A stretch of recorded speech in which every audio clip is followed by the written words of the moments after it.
Agora notícias atualizadas de hoje, com os melhores comentaristas e setoristas do Corinthians. Não, eu não estou exagerando, gente. E o torcedor que acompanhou o jogo sabe do que eu estou falando. A atuação ela foi terrível em todos os aspectos. Num técnico inventando um sistema tático e uma escalação para um jogo decisivo no começo da temporada, fazendo testes, coisa que a gente alertava para não fazer. De jogadores que não conseguiram, obviamente, por conta desse sistema, se encontrar dentro do jogo. E aí sim, o Corinthians amassado, dominado, amplamente encurralado por um time mediano do continente, que é o Barcelona de Guayaquil. Vamos combinar. Não estamos falando de um time como o River Plate, de um time brasileiro, né, do Flamengo da vida, um Palmeiras no auge. Não estamos falando nada disso. Estamos falando de um Barcelona de Guayaquil, que é muito mais time do que a Universidade Central da Venezuela. Pois bem, já na fase anterior, o Corinthians foi se classificar diante de um time semi-amador da Venezuela aos 41 minutos do segundo tempo, num gol salvador, depois de tomar 3 gols desse adversário. Aí chega nessa partida, num confronto muito mais difícil, contra um time que está invicto, é verdade, esse ano, aliás, há 12 jogos, contando o ano passado, que a gente sabia ia ser mais complicado. Mas espera aí, eu não imaginei que o Corinthians, de novo, fosse favorecer a situação, fosse permitir a situação que permitiu. Como fora já contra o Flamengo, ano passado, contra o Racing, né, Ramon Dias? É impressionante. O Ramon, ele tem uma urticária com o jogo eliminatório, com o jogo mata-mata. Ele precisa fazer alguma coisa, e normalmente uma coisa errada. Ele não escolhe os melhores jogadores, ele inventa escalações, ele muda sistemas e o time não consegue corresponder. E isso é culpa de quem? É óbvio que é do treinador. É óbvio que eu vou cobrar de quem? Eu vou cobrar dos jogadores, claro, dos principais jogadores. Agora eu tô vendo aí muitas críticas, por exemplo, ao Breno Bidon, ao Memphis Depay, ao Yuri Alberto. Vamos lá. Eu não vou passar pano aqui. O Bidon jogou horrendamente, jogou muito mal e sou fã desse moleque incondicional. Acho que ele é muita bola. Inclusive, a primeira grande jogada, e talvez a única do Corinthians no jogo, tenha sido um chute do Memphis Depay em cima do goleiro numa jogada do Bidon. Porque esse é o jogo dele. Não é o jogo de ficar exposto completamente, jogado aos leões, como o Ramon fez. Ah, usei 3 zagueiros. Sim, mas para começar ele não usa os melhores ou o melhor entre os 3 zagueiros, que é justamente o André Ramalho, que tá bem, tomou um gol em cima dele ainda no segundo tempo para pincelar de coisa ruim ainda, mas quando você não tem o José Martínez, que ele perdeu as vésperas do jogo por um desconforto no joelho, já não tem o Ranieri, você não tem uma proteção à defesa. Então o André, ele é aquele híbrido, porque aí você, obviamente, não abdica tanto do jogo. Você tem 3 zagueiros, mas você tem um cara que sai pro jogo com a bola dominada. E não colocaria o Gustavo Henrique, que estaria fazendo o seu segundo jogo na temporada. O Gustavo Henrique quase cometeu um pênalti e quase fez um gol contra. Aliás, fez, mas aí corretamente a arbitragem anulou por impedimento. Ele estava no segundo jogo dele no ano. E no sistema de 3 zagueiros, o André Ramalho foi gigante ano passado. Pois aí justamente quando ele volta com esse sistema, ele não escala o André. Que poderia fazer quase que um volante para ter mais proteção à defesa e ainda ter uma boa saída de bola. Ele não faz isso. Ele bota o André no segundo tempo para jogar numa linha de 4, porque aí ele tira os 2 zagueiros. Parabéns, Ramon. Tudo errado, tudo errado. Então, assim, o Breno Bidon, junto do Alex Santana, eles ficaram alinhados numa primeira função e o Rodrigo Garro na armação. Gente, não houve conexão nenhuma entre os setores, porque esse time nunca jogou junto. E aí, como é que você espera que um time que nunca jogou junto tenha uma atuação convincente num jogo decisivo de pré-Libertadores? Cara, é tão óbvio, mas é tão cristalino que eu não consigo entender como um técnico desse quilate, um técnico do Corinthians, não consigo enxergar isso. Que eu aqui desse lado tenho que berrar no microfone que isso é errado. Que eu ousei falar nas entrelinhas. Gente, ele não vai inventar, né? Vamos no losango, volta, né, com um empatezinho, até derrota simples, beleza, porque reverte em casa. Tomou 3 no lombo e poderia ter tomado mais. Mas assim, no primeiro tempo, ainda tenho que ouvir, ainda tive que ouvir, na entrevista do Ramon, jogamos bem, estivemos bem. O que ele considera jogar bem? Ser atacado o tempo inteiro, mesmo que o Hugo não tenha feito grandes defesas, mas não sofremos sustos. Os caras estavam só simplesmente procurando o lugar por onde passar. E no segundo tempo eles encontraram. Mas no primeiro tempo, gente, o Corinthians não jogou.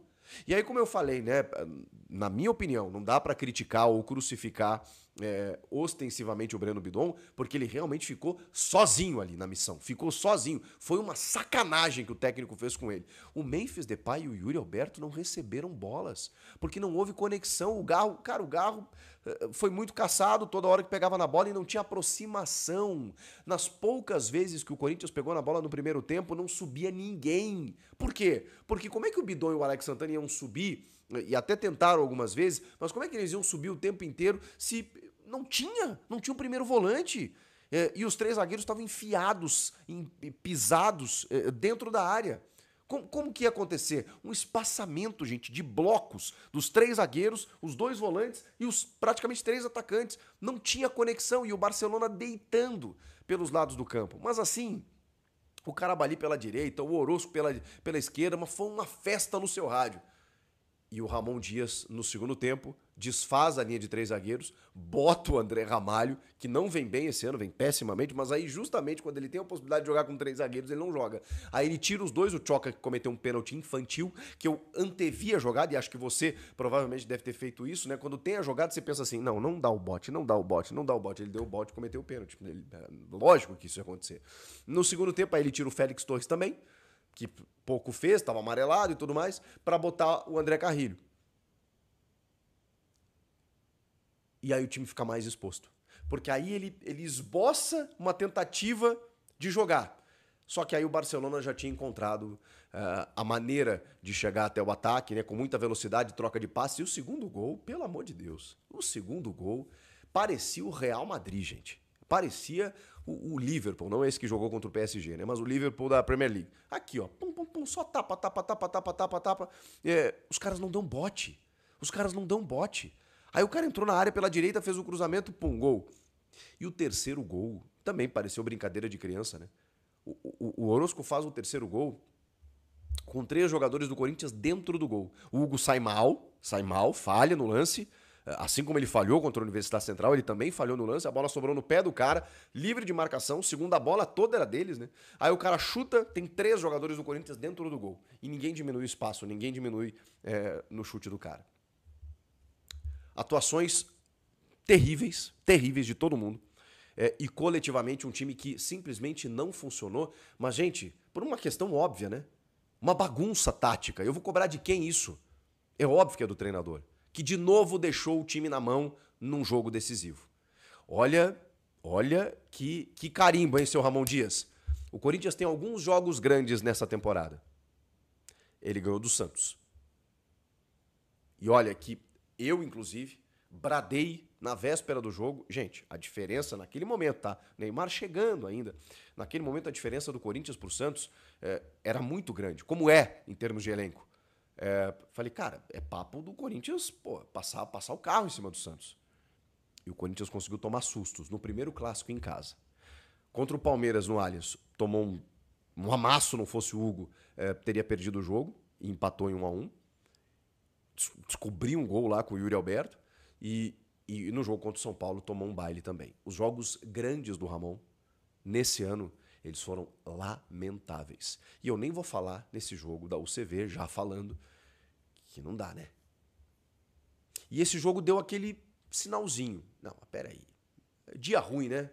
2 dias ruins, né? Não pode ser. Tem uma triste constatação nisso, gente. O Corinthians de 2024 ficou em 2024. E por que o Corinthians de 2024 não volta para 2025? Porque naquele momento existem contextos que a gente consegue enxergar e analisar com mais clareza nesse momento. Naquela reta final do Campeonato Brasileiro, não que o Ramon não tenha mérito, eu não vou tirar o mérito dele de ter encontrado um time e ter dado sequência para esse time, que foi o losango do meio-campo. Justamente esse losango que ele abandona nos momentos decisivos. Uma coisa de louco. Mas naquele momento, o Corinthians teve individualidades que sobraram, especialmente do meio para frente.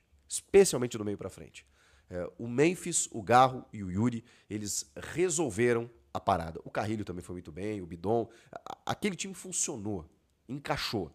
Mérito do Ramon de ter encontrado aquele time, beleza. Mas, invariavelmente, quando você tem uma sequência de jogos de pontos corridos, você está navegando em águas mais tranquilas. Quando você precisa de uma estratégia pontual para vencer uma partida, e isso se volta e se verifica muito mais claramente no jogo de mata-mata, você precisa do treinador. Você não precisa do treinador apenas para montar o modelo tático, porque isso eu faço. Isso eu faço aqui. Carrilho vai aqui, Bidon, Ranieri, pronto, Garro. Aí Memphis e Depay lá na frente e pronto, acabou. Isso eu faço. Isso qualquer um faz que acompanha futebol. Posicionar jogador, definir um time, ele tem esse mérito de ter descoberto o time e mantido o time. Agora, o restante foram os caras que fizeram. E aí, quando você tem um jogo de mata-mata em que as adversidades aparecem, você perde um primeiro volante, você não tem, daqui a pouco, o teu jogador que você estava acostumado num nível mais alto, ou está com uma dificuldade física, você precisa fazer o quê? Você precisa se voltar para o elenco, você precisa encontrar soluções, você precisa usar uma estratégia dependendo do adversário que você tem. Em todos esses momentos, o Ramon não soube o que fazer. Então, meus amigos, eu tenho outra, não tão triste, mas outra constatação para vocês. O Ramon não é técnico para o Corinthians. O Ramon não está no nível de um técnico que o Corinthians precisa. O Ramon não tem a capacidade para, na hora decisiva, dar o salto que o Corinthians precisa. E, infelizmente, estamos chegando a uma constatação da forma mais cruel possível, que é justamente numa virtual eliminação. Pode ser que o Corinthians reverta, porque não dá para desacreditar, é muito difícil, praticamente impossível. Você tem que fazer 3 gols para levar para pênalti sem tomar nenhum. Você tem que fazer um jogo perfeito. Você tem que fazer 4 para passar direto. Já aconteceu várias vezes, tudo mais. Mas o que indica isso? Só o fato de ser futebol. Porque a tendência, pelo que o time vem jogando, zero. Pode reverter, a fiel torcida vai fazer uma puta festa, não tenho dúvida disso. O Corinthians vai fazer uma epopeia, pode reverter, pode. O futebol permite isso. Agora, não é a tendência. E se não reverter, tem semifinal domingo no Paulista. É bom que passe. É bom que passe. Porque se não passar, o Corinthians vai ter dado adeus ao Paulista no fim de semana e a Libertadores na quarta-feira. E aí eu não preciso nem dizer, né? O que vai acontecer. Então, passando no Paulista, ele ainda se mantém. Porque o Corinthians, eu disse há algum tempo, era o favorito para ganhar o Paulista. Pelo time que tem, pela forma como terminou o ano passado. Pois o técnico está conseguindo rasgar tudo isso. Tudo isso. E é lamentável, porque se você olhar para o time do Corinthians, o time tem que estar jogando muito mais. E por que não está jogando? É claro que a gente cobra dos atletas, mas assim, o Tite nos ensinou. Um bom coletivo potencializa as individualidades. E o contrário também é verdadeiro. Se ninguém está jogando bem, tem alguma coisa errada. E essa coisa errada, a gente sabe o que é. Comenta aqui o que vocês acharam do jogo, se dá pra reverter, o que vocês estão achando, tão puto, tão pistola, tudo mais. Tem trecho da live aí também postado no canal, que eu tava um pouquinho mais irritado. Agora eu tô numa pressão mais tranquila, tô na madrugada aqui gravando, mas enfim, pra fazer esse resumo pra vocês. E o Ramon conseguiu ser pior na entrevista coletiva do que no jogo.